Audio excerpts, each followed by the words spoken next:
गुर्जर, बकरवाल और पहाड़ियों को सालों से जो आरक्षण नहीं मिलता था, उसको आरक्षण देने की शुरुआत नरेंद्र मोदी जी के नेतृत्व में हुई है।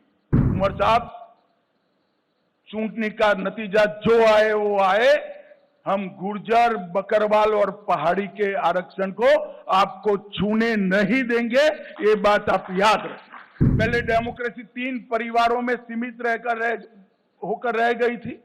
ना पंचायत चुनाव होते थे, ना तहसील पंचायतें बनती थी, ना जिला पंचायतें होती थी। घाटी और जम्मू दोनों की जनता लोकतंत्र के साथ है। धारा 370 के कारण यहां रिजर्वेशन संभव नहीं हो पाता था, महिलाओं को अन्याय होता था, दलित भाइयों को अन्याय होता था, ट्राइबल्स को अन्याय होता था।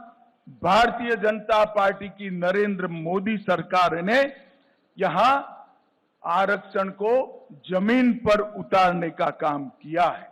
आज एससी वर्ग का भी आरक्षण हुआ है, आर्थिक रूप से कमजोर वर्ग का 10% आरक्षण हुआ है, ओबीसी का आरक्षण बढ़ाया गया है।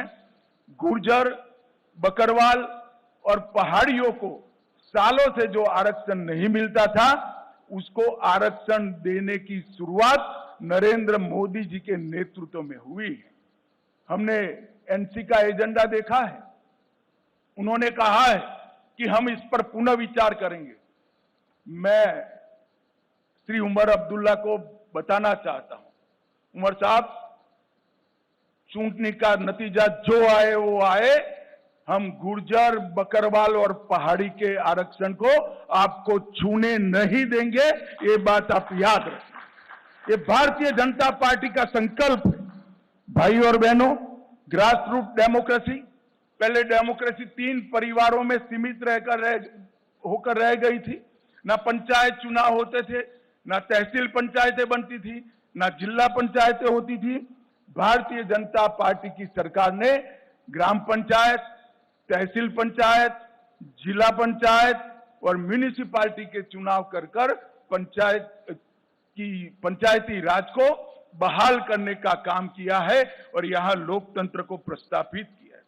पहले जम्मू कश्मीर में एक जमाना था कि 10% अगर वोटिंग हो जाती है तो सारे अंग्रेजी अखबारों में हेडलाइन बनता था कि जम्मू कश्मीर में डबल डिजिट वोटिंग हुआ।